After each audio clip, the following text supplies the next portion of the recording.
मुलांनो, आजच्या या व्हिडिओमध्ये आपण इयत्ता 9वी भाग 2 मधला जो वर्तुळ हा जो भाग आहे त्यातला जो 6.2 हा जो सराव संच आहे तो सोडवणार आहोत. पण तो सोडवण्यापूर्वी आपण जे एकरूप जीवांचे गुणधर्म आहेत ते आधी समजून घेऊया. तर जो पहिला जो प्रमेय आहे एकरूप जीवांच्या गुणधर्मामधलं ते प्रमेय आहे एकाच वर्तुळातील एकरूप जीवा वर्तुळ केंद्रापासून समान अंतरावर असतात. आता या इथे बघा, इथे या आकृतीमध्ये आपण वर्तुळ केंद्रापासून दोन जीवा काढलेल्या आहेत. एक आहे AB, जीवा AB आणि दुसरी आहे जीवा DC. आता ह्या दोन्ही जे जीवा आहेत त्या एकरूप आहेत आणि आपल्याला आता काय दाखवायचं आहे इथे का त्यांचं जे केंद्रापासूनचे अंतर आहे ते समान आहे आपल्याला दाखवायचंय. तर यासाठी हे प्रमेय सोडवताना आपल्याला पक्ष लिहावं लागणार आहे. जे काही दिलेलं आहे ते आहे पक्ष. तर पक्षामध्ये काय येणार बघा,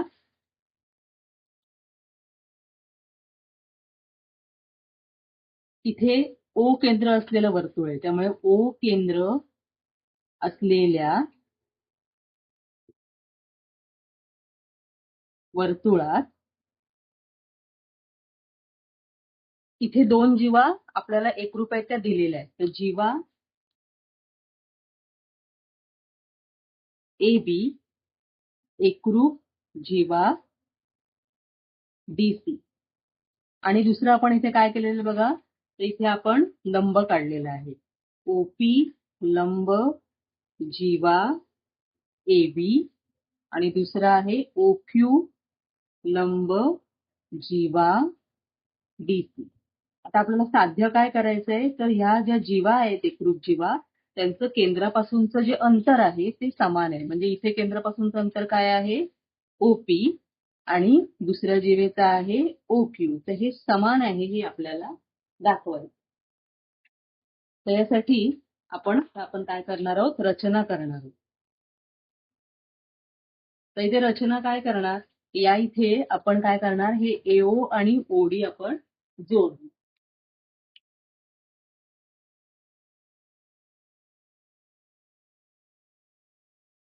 ही रचना करतोय आपण.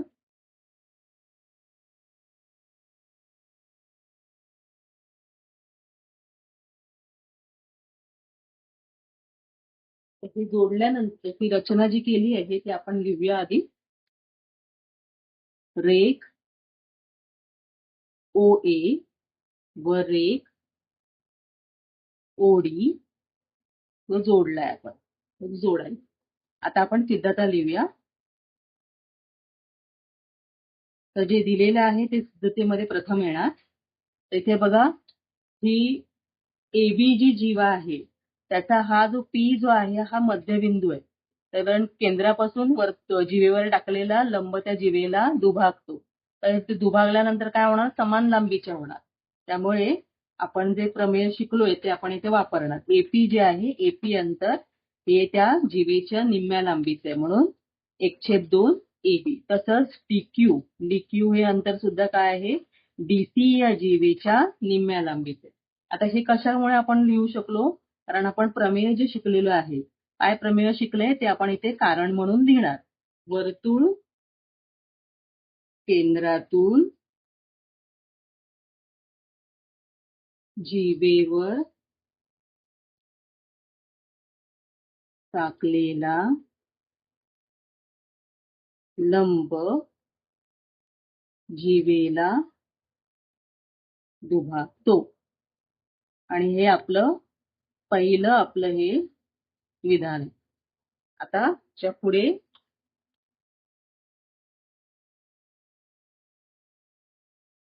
दुसरा हा जो पहिला भाग होता हा पहिला मुद्दा आपण मांडलेला. आता दुसरा आपण लिहूया.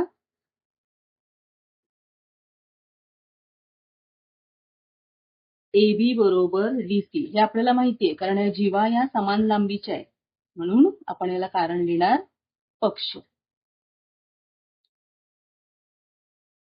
आता यावरून म्हणजे AB बरोबर DC आहे आणि AP आणि DQ ह्या त्या जीवेच्या निम्म्या लांबीचे आहेत. त्याचा अर्थ हे दोन्ही सुद्धा काय आहे, समान आहेत. AP आणि DQ सुद्धा समान आहेत. आपलं पुढचं विधान येणार. म्हणून AP बरोबर DQ. ह्याला कारण काय येणार, विधान 1 वरून. म्हणून रेख AP एकरूप रेख DQ. आता इथे काय संबंध आहे बघा, हे असं का लिहिलंय? कारण जेव्हा माप समान असतात तेव्हा रेषाखंड काय असतात? एकरूप असतात. रेख म्हणजेच रेषाखंड. त्यामुळे या विधानावरून आपण हे लिहिलेले आहे की रेख AP एकरूप रेख DQ. आता तिसरे विधान आपलं काय येणार आहे? आता ह्याच्यामुळे हे दोन आपण जी हे काढलेलं आहे, रचना केलेली आहे, याच्यामुळे दोन त्रिकोण तयार झालेत. आता या दोन त्रिकोणामध्ये आपण एकरूपता दाखवणार आणि त्यावरून मग आपण OP आणि OQ एकरूप दाखवणार, समान लांबीचे दाखवणार. तर म्हणून आपण लिहिणार आहोत काटकोन त्रिकोण APO व त्रिकोण DQO मध्ये, हे दोन काटकोन त्रिकोण आहेत. त्या काटकोन त्रिकोणामध्ये काय काय समान आहे? रेख AP एकरूप रेख DQ. हे आपण विधान 2 जे म्हटलेले आहे त्याच्यावरून, विधान 2 वरून. त्यानंतर कर्ण, त्या त्रिकोणाचा जो कर्ण आहे OA एकरूप कर्ण OD, त्या काय आहेत? वर्तुळाच्या त्रिज्या आहेत आणि एकाच वर्तुळाच्या त्रिज्या एकरूप असतात. एकाच, म्हणून कारण येणार एकाच वर्तुळाच्या त्रिज्या. म्हणून तर दोन गोष्टी आल्या इथे, एक तर कर्ण आणि एक रेषाखंड. तर कर्ण आणि रेषाखंड एकरूप आहे, म्हणून त्रिकोण APO एकरूप त्रिकोण DQO. कशावरून आपण लिहिणार आहोत? एक तर काटकोन त्रिकोण आहे आणि एक कर्ण आणि एक भुजा एकरूप आहेत, म्हणून कर्ण भुजा प्रमेयानुसार ते त्रिकोण एकरूप आहे. म्हणून त्रिकोण एकरूप आहेत म्हणजे त्याच्या जे इतर ज्या बाजू आहेत त्या सुद्धा एकरूप असणार. म्हणून रेख OP एकरूप रेख OQ ह्या काय आहेत? एकरूप त्रिकोणाच्या संगत भुजा, म्हणून त्या एकरूप आहेत. म्हणून रेषाखंड एकरूप असल्यावर त्याची लांबी काय असते? समान असते. म्हणून OP बरोबर OQ एकरूप रेषाखंडांची लांबी समान. अशा प्रकारे आपण जे आपल्याला साध्य करायचं होतं ते आपण दाखवलेलं आहे. म्हणजे जेव्हा एकाच वर्तुळाच्या दोन जीवा जेव्हा एकरूप असतात तेव्हा त्या वर्तुळ केंद्रापासून समान अंतरावर असतात. ते पहिलं प्रमेय आपण बघितलं. आता आपण दुसरं प्रमेय बघूया. दुसरं प्रमेय काय बघा, एकाच वर्तुळातून केंद्रापासून समान अंतरावर असणाऱ्या जीवा एकरूप असतात. म्हणजे आता इथे काय दिलेलं आहे? केंद्रापासूनचं जे अंतर आहे जीवांचं ते सारखं आहे. म्हणजे बरोबर आधीचं जे प्रमेय बघितलं त्याच्या बरोबर उलट आहे. आणि आपल्याला दाखवायचंय काय? तर या जीवा एकरूप आहे ते आपल्याला दाखवायचं. इथे बघा, पहिला आपण पक्ष लिहिणार. पक्षामध्ये काय बघा, तसंच मगासारखं O केंद्र असलेल्या वर्तुळात. आता यामध्ये काय काय दिलेलं आहे आपल्याला? इथे बघा, हे लंब आहेत हे दिलेलं आहे. हे लंब काढलेले आहेत केंद्रापासून हे जीवांपर्यंत. तर रेख OP लंब जीवा AB आणि दुसरं आहे रेख OQ लंब जीवा CD. हे आपल्याला दिलेलं आहे. आणि दुसरं आणखीन काय दिलेलं आहे? OP बरोबर OQ हे सुद्धा दिलेलं आहे. म्हणजे यांचं केंद्रापासूनचं या जीवांचं अंतर हे सुद्धा दिलेलं आहे. आणि आपल्याला साध्य काय करायचे? तर जीवा एकरूप आहेत हे आपल्याला साध्य करायचे.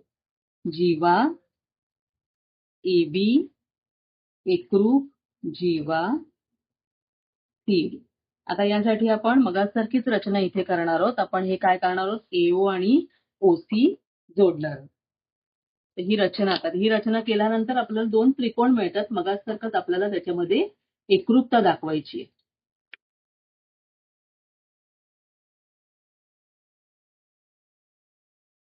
तर बघा इथे हे जे दोन त्रिकोण तयार झाले तर ह्यामध्ये जेव्हा आपण एकरूपता दाखवणार तर हे काय आहेत, या दोन त्रिकोण हे काटकोन त्रिकोण आहे. तर या इथे एओ आणि ओसी हे काय आहेत, कर्ण आहे.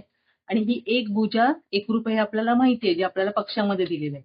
त्यामुळे हे दोन त्रिकोण येणार कर्ण भुजा कसोटीनुसार एकरूप. हा कर्ण जो आहे तो त्रिज्या आहे, त्या वर्तुळाची त्रिज्या आहे, म्हणून ते एकरूप आहे.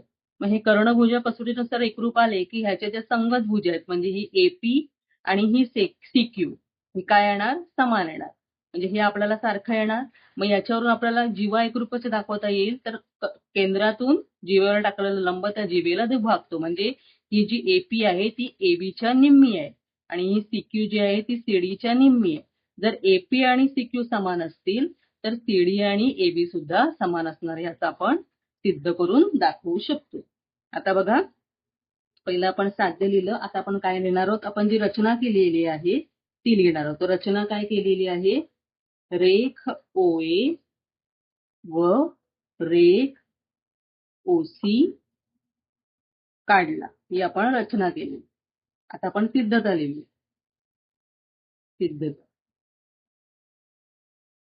आता हे दोन काटकोन त्रिकोण तयार झाले. आपण लिहिताना काय लिहिणार, काटकोन त्रिकोण ओपीए व त्रिकोण ओक्यूसी मध्ये. आता यामध्ये आपल्याला काय काय माहित आहे ते आधी आपण लिहिणार आहोत. कर्ण ओए एकरूप कर्ण ओसी. का, कारण काय आहेत, त्या एकाच वर्तुळाच्या त्रिज्या आहेत आणि एकाच वर्तुळाच्या त्रिज्या एकरूप असतात.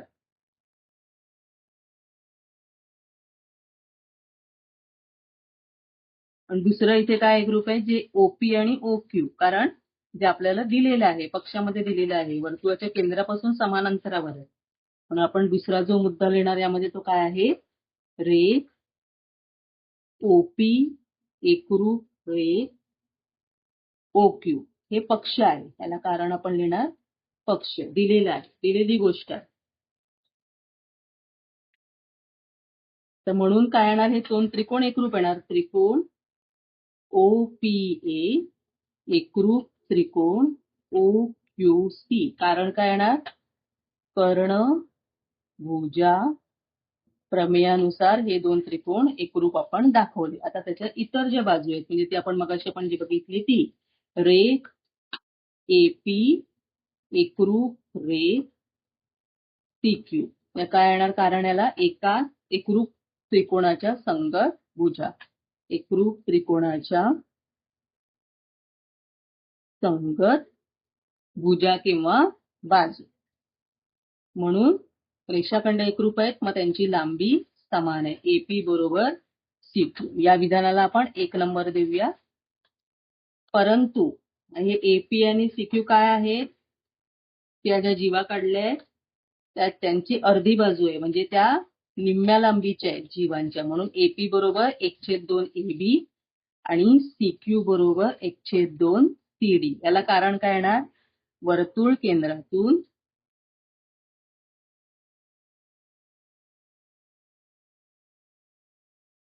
जीवेवर टाकलेला लंब जीवेस दुभागतो. म्हणून त्या ज्या जीवा आहेत त्या पण समान लांबीच्या येणार. का, कारण याला कारण आपण देणार विधान 1 वरून.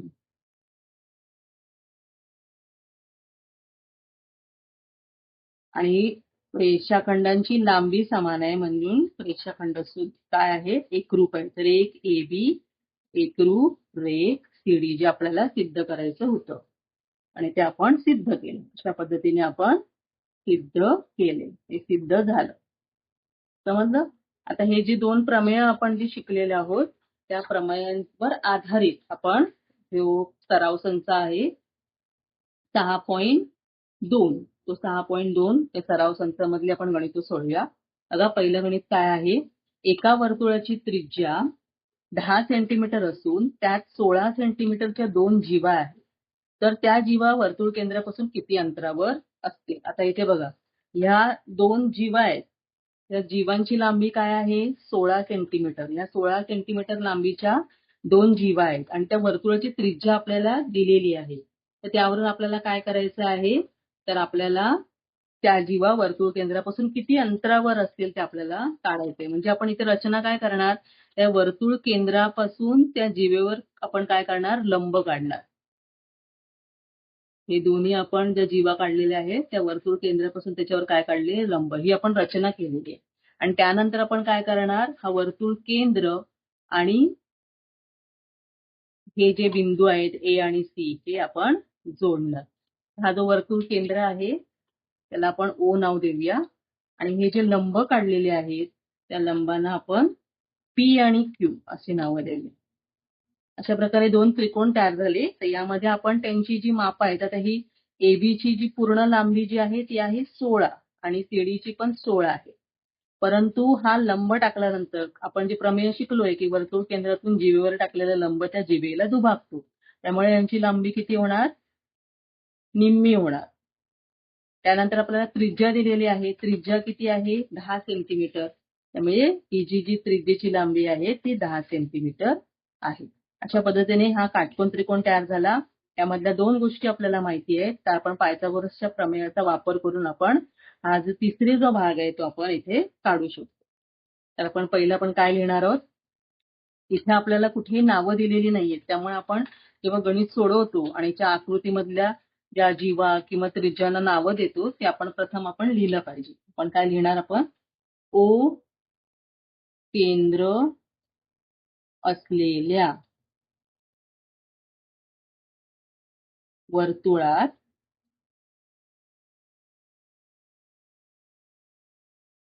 काय काय आहे, काय काय आपण लिहिलेलं आहे. तर इथे जे जीवा आहेत त्या 2 जीवा काढलेल्या, त्या जीवांची आपण नावं लिहूया. जीवा एबी बरोबर जीवा सीडी बरोबर किती लांबीच्या आहेत, त्या 16 सेंटीमीटर लांबीच्या आहेत. आणि त्रिज्या ओए बरोबर किती आहे 10 सेंटीमीटर. हे आपल्याला गणितामध्ये दिलेलं आहे. तर इथे आपण रचना काय केलेली आहे, तर ओपी लंब जीवा एबी आपण हे रचना केलेली आहे. आता यावरून आपण काय करणार आहोत, तर ही जी ही जी एपी आहे, ही एपी ही जी लांबी आहे ती काय येणार, या एबीच्या निम्म्या लांबीची येणार. हे एपी बरोबर 1/2 एबी आणि एपी ची लांबी पूर्ण एबी 16 आहे म्हणून एपी ची लांबी किती येणार 8 सेंटीमीटर. आता हे कशावरून आपण लिहिलं, तर जे आपण प्रमेय शिकलेलो आहोत त्यावरून. तर प्रमेय काय होतं, वर्तुळ केंद्रातून जीवेवर टाकलेला लंब जीवेस दुभागतो. आपण कुठलंही विधान इथे लिहितोय तर त्याचं कारण आपल्याला लिहिणं आवश्यक आहे. त्यामुळे आता आपण इथे त्याचं कारण लिहिलेलं आहे. आता इथे जो कोन तयार झालाय हा एपीओ, हा कोन किती मापाचा आहे, काटकोन त्रिकोण आहे तो. ओ पी ए बरोबर किती काय आहे 90 अंशाचा आहे. त्यामुळे हा काटकोन त्रिकोण तयार झालाय. आपण काय करणार, पायथागोरसच्या प्रमेयाचा इथे वापर करणार. त्रिकोण OPA या काटकोन त्रिकोणात पायथागोरसच्या प्रमेयानुसार, तर पायथागोरसचं प्रमेय आपण इथे वापरणार. पायथागोरसचं प्रमेय तुम्हाला माहिती असणं गरजेचं आहे. पायथागोरसचं प्रमेय काय आहे, तर काटकोन त्रिकोणामधल्या कर्णाची जी लांबी असते त्याचा वर्ग हा इतर 2 बाजूंच्या लांबींच्या वर्गांच्या बेरीजे इतका असतो. त्याचे कर्ण आहे ओपी. ओपीचा वर्ग बरोबर एपी वर्ग अधिक ओपीचा वर्ग, इतर 2 बाजूंच्या वर्गांची बेरीज. तर ओपी वर्ग किती आहे 10. 10 चा वर्ग बरोबर 8 चा वर्ग अधिक ओपीचा वर्ग. तर यावरून आपण ओपीची लांबी काढणार.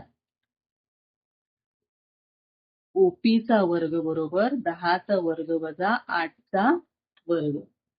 तर ओपीचा वर्ग काय येणार? 10चा वर्ग 100, 8चा वर्ग 64. म्हणून ओपीचा वर्ग बरोबर 100 वजा 64 किती येणार? 36. आता आपण यावरून ओपी काढणार आहोत. ओपी किती येणार? तर वर्गमूळ काढलं आपण इथे. 36चं वर्गमूळ 6. ते काय केले आपण? दोन्ही बाजूंचे वर्गमूळ काढलेले. दोन्ही बाजूंचे वर्गमूळ काढून आपल्याला ओपीची लांबी मिळाली. ओपी हे काय आहे? वर्तुळ केंद्रापासून जीवेचं अंतर आहे. मग हे म्हणजेच काय? तर जीवा ओपी काढलं म्हणजेच काय? तर जीवा एबी वर्तुळ केंद्रापासून किती अंतरावर आहे? 6 सेंटीमीटर अंतरावर आहे. आता ओपी जर 6 असेल तर ओक्यू किती येणार? ती पण 6 सेंटीमीटर येणार. का? कारण वर्तुळ केंद्रातून जीवेवर टाकलेला लंब हे काय असतात? एकरूप जीवा जर असतील तर त्या समान अंतरावर असतात. मला कारण लिहिणार आपण. एकरूप जीवा वर्तुळ केंद्रापासून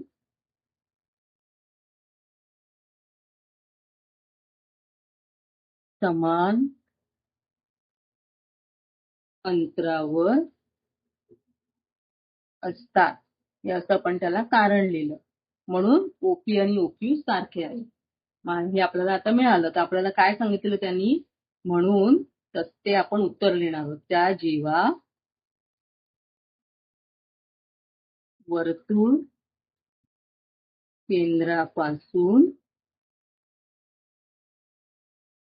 किती अंतरावर आहेत? 6 सेंटीमीटर अंतरावर आहेत. हे आपल्याला त्यांनी काढायला सांगितलं. किती अंतरावर असतील? तर 6 सेंटीमीटर अंतरावर असतील. समजलं? आता आपण दुसरं बघूया. दुसरं गणित काय आहे बघा. एका वर्तुळात 2 समान लांबीच्या जीवा केंद्रापासून 5 सेंटीमीटर अंतरावर असून वर्तुळाची त्रिज्या 13 सेंटीमीटर आहे. तर त्या जीवांची लांबी काढा. तर ह्या 2 जीवा दिलेल्या आहेत. एक आहे, आपण इथे आपण नावं दिलेत त्यांना एबी आणि सीडी. त्या समान लांबीच्या आहेत. आणि त्या केंद्रापासूनचं अंतर दिलेलं आहे 5 सेंटीमीटर. आणि वर्तुळाची त्रिज्या दिलेली आहे 13 सेंटीमीटर. हे बघा, अशा प्रकारे आपण ही आकृती काढलेली आहे. आता आपण जे आपण इथे लिहिलेलं आहे ते आपण सगळं लिहूया.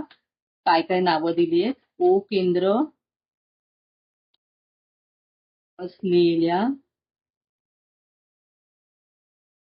वर्तुळात बघा ओ एम आणि इथे ओ एन. आता यातला एकच त्रिकोण आपण घेणार. काटकोन त्रिकोण आहे आणि त्याच्यात आपण पायथागोरसचा प्रमेयाचा वापर करून इतर गोष्टी आपण काढणार. त्यामुळे आपण हा त्रिकोण घेणार आहोत. तर ओ एम ची लांबी आहे 5 सेंटीमीटर. त्यानंतर ओए आहे 13, ती त्रिज्या आहे 13 सेंटीमीटर. आणि अजून इथे काय दिलेलं आहे? जीवा एबी आणि जीवा सीडी या एकरूप आहे हे दिलेलं आहे. हे सगळं आपण इथे लिहिलं. आता इथे लंब काढलेले आहे. तर एक ओएम लंब जीवा एबी. हा ओएम हा जो आहे हा याला एबी ला लंब आहे. हा लंब आहे म्हणूनच हा त्रिकोण काय तयार होणार? काटकोन त्रिकोण तयार होणार. आता हा लंब काढल्यानंतर काय होईल बघा. ए एम आणि एम बी यांचं माप सारखं होणार. कसं? तर आपण जे प्रमेय शिकलेलो की वर्तुळाच्या केंद्रातून जीवेवर टाकलेलं लंब त्या जीवेला दुभागतो. दुभागतो म्हणजे समान 2 भाग करतो. तर त्या प्रमेयानुसार एम बरोबर एमबी आणि ह्याला कारण आपण ते जे प्रमेय आहे ते लिहिणार. काय? तर वर्तुळ केंद्रातून जीवेवर टाकलेला लंब त्या जीवेस दुभागतो. अशा प्रकारे आपण त्याला कारण लिहिलंय आणि हा लंब टाकल्यामुळे हा जो कोन तयार झाला तो काय झाला, काटकोन झाला, 90 अंशाचा झाला. कोन OMA बरोबर 90 अंश. आता आपण या काटकोनामध्ये करणार आहोत पायथागोरसच्या प्रमेयानुसार गणित सोडवणार आहोत. म्हणून त्रिकोण OMA या काटकोन त्रिकोणात पायथागोरसच्या प्रमेयानुसार आपण पायथागोरसचं प्रमेय आपण इथे वापरणार. तर इथे बघा काय आहे, या काटकोन त्रिकोणामध्ये हा कर्ण आहे आणि या काटकोन करणाऱ्या बाजू आहे. OA हा कर्ण आहे आणि OM आणि AM या काटकोन करणाऱ्या बाजू. त्यामुळे AO चा वर्ग कर्ण वर्ग बरोबर AM वर्ग अधिक MO वर्ग. कर्ण आहे 13 आणि AM आपल्याला काढायची आहे आणि MO आहे 5.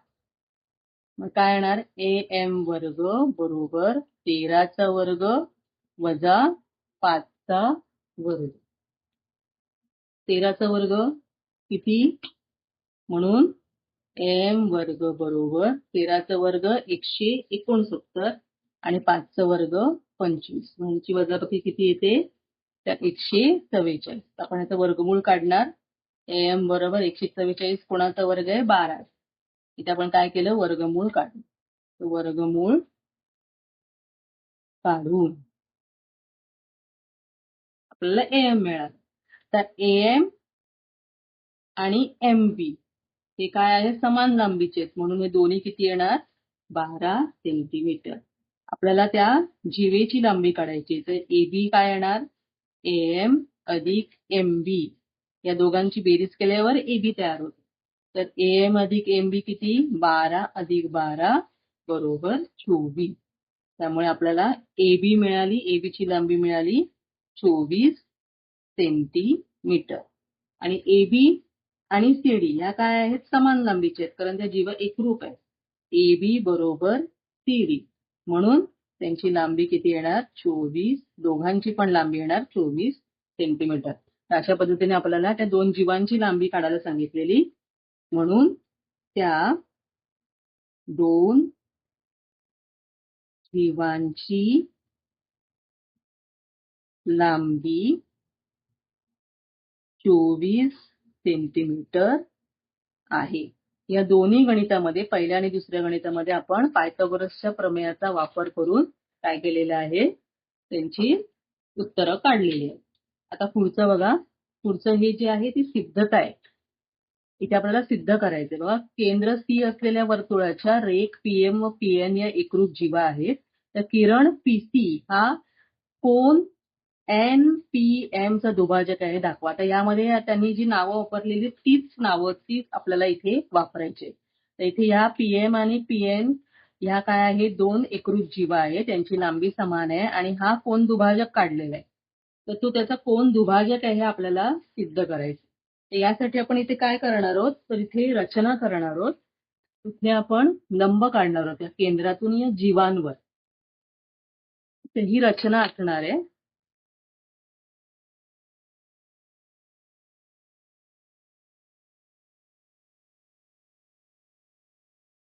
आणि ह्या ज्या जीवांचे लंब काढलेले आहेत ते छेदनबिंदू आहेत, त्यांना आपण नावं देऊया X आणि Y. तर बघा, आपल्याला ही सिद्धता लिहायची आहे, त्यामुळे आपल्याला पक्ष, साध्य, रचना आणि सिद्धता सगळं यामध्ये येणार आहे. तर पक्षामध्ये आपल्याला जे जे दिलेलं आहे ते आपण सगळं घेणार आहोत. पक्ष काय दिलेला आहे इथे, O केंद्र असलेलं वर्तुळ नाही, आता C केंद्र असलेलं वर्तुळ. C केंद्र असलेल्या वर्तुळात जे जे आपल्याला ह्यामध्ये जे दिलेलं आहे गणितामध्ये ते लिहायचंय. काय काय दिलेलं आहे, तर त्या जीवा एकरूप आहेत. रेख PM एकरूप रेख PN ते पहिलं आपण लिहिलं. त्यानंतर आपल्याला साध्य काय करायचंय, तर या इथे साध्य काय करायचंय, तर तो पीसी हा कोण दुभाजक आहे आपल्याला साध्य करायचं. तर म्हणजेच कोण दुभाजक आहे म्हणजे काय, तर हे दोन कोण एकरूप आहेत हे आपल्याला दाखवायचे. कोण XPC एकरूप कोण YPC, हे दोन एकरूप आहे ते आपल्याला साध्य करायचे. यासाठी आपण रचना काय केली आहे, आपण लंब काढलेलो. रेख CX लंब जीवा PM आणि रेख CY लंब जीवा PM. आपण ह्या दोन रचना केल्या. आता आपण सिद्धता लिहायला गेलो.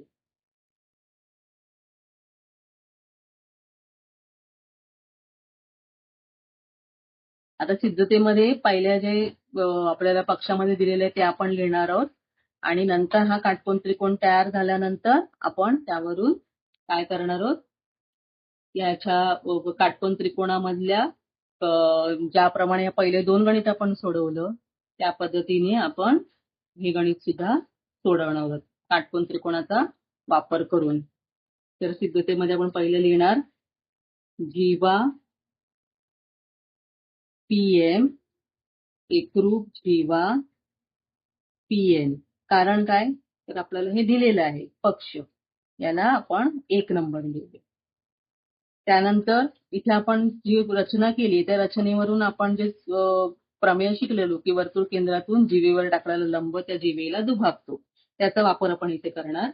PX बरोबर, बघा हा PX, PX हे काय येणार, या जीवेच्या निम्म्या लांबीचे, म्हणून 1/2 PM.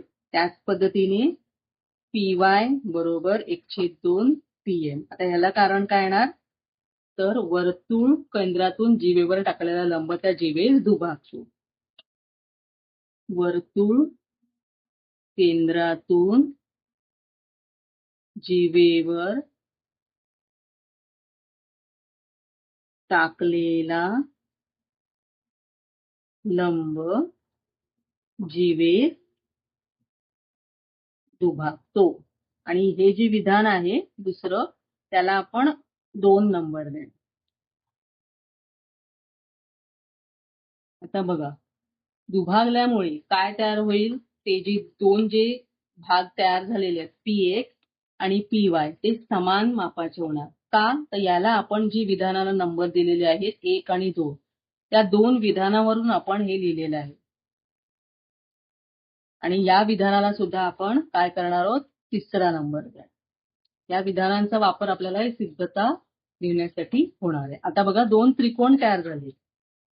हा एक काटकोन त्रिकोण तयार झाला आणि हा एक काटकोन त्रिकोण झाला. तर त्या 2 त्रिकोणामध्ये आपल्याला या ज्या दिलेल्या गोष्टी आहेत त्यांचा वापर करायचा. तर बघा, 2 त्रिकोण कुठले तयार झाले, त्रिकोण PXC व त्रिकोण PYC बरोबर 90 अंश. ही आपण रचना केलेली आहे, कारण आपण लिहिणार रचना, त्याच्यामुळे ते समान मापाचे आहेत, म्हणजे काटकोन त्रिकोण आहे. आता यामध्ये या 2 त्रिकोणामध्ये रेख PX एकरूप रेख PY. आता हे जे विधान 3 आपण लिहिलेले आहे ते बघा त्याच्यामध्ये आहे, म्हणून आपण याला कारण लिहिणार विधान 3 वरून. रेख PC एकरूप रेख PC ही सामायिक भुज आहे, दोघांमध्ये पण आहे, दोन्ही त्रिकोणामध्ये, म्हणून ती एकरूप आहे, सामायिक भुजा. त्यामुळे त्रिकोण PXC एकरूप त्रिकोण PYC. कशामुळे, कुठल्या कारणामुळे ते एकरूप आहेत, तर कर्णभुजा प्रमेयावरून. कर्णभुजा प्रमेय काय सांगतं, काटकोन त्रिकोणामध्ये एक कर्ण आणि एक भुजा जर एकरूप असेल तर ते काटकोन त्रिकोण एकरूप असते. म्हणून कोण XPC एकरूप कोण YPC. आता हे दोन कुठले कोण आहेत, तर ते जर त्रिकोण जर एकरूप असतील तर त्याचे इतर घटक सुद्धा एकरूप असतात. त्यामुळे या त्रिकोणाचा हा कोण आणि या त्रिकोणाचा हा कोण हे संगत कोण आहे, ते काय येणार, एकरूप येणार. याला कारण काय येणार, एकरूप त्रिकोणाचे संगत कोन. आता कोण एकरूप आहेत म्हणजेच काय, तर तो जो किरण आपण काढलेला आहे तो किरण काय आहे, त्याचा कोन दुभाजक आहे. म्हणून किरण पीसी हा कोन NPM चा दुभाजक आहे. अशा प्रकारे आपण हे सिद्ध केलं. समजलं. अशा पद्धतीने आपण जी 2 प्रमेय आपण जी शिकली सुरुवातीला, त्या प्रमेयावरून हा जो सराव संच आहे 6.2 हा आपण सोडवलेला आहे. तर अशाच पद्धतीने आपण जो पुढच्या आपल्या या व्हिडिओमध्ये आपण सराव संच 6.3 त्यामध्ये सगळ्या रचना आहेत. तर त्या रचना आपण करायला शिकणार आहोत. अंतर्वर्तुळ आणि बहिर्वर्तुळ काढायला आपण शिकणार आहोत. तर तुम्ही न विसरता तो व्हिडिओ बघायचा आहे. आतापर्यंत तुम्ही माझ्या या चॅनलला सबस्क्राईब केलं नसेल तर सबस्क्राईब करा, लाईक करा आणि शेअर करा. तर भेटूया आपल्या पुढच्या व्हिडिओमध्ये. तोपर्यंत धन्यवाद.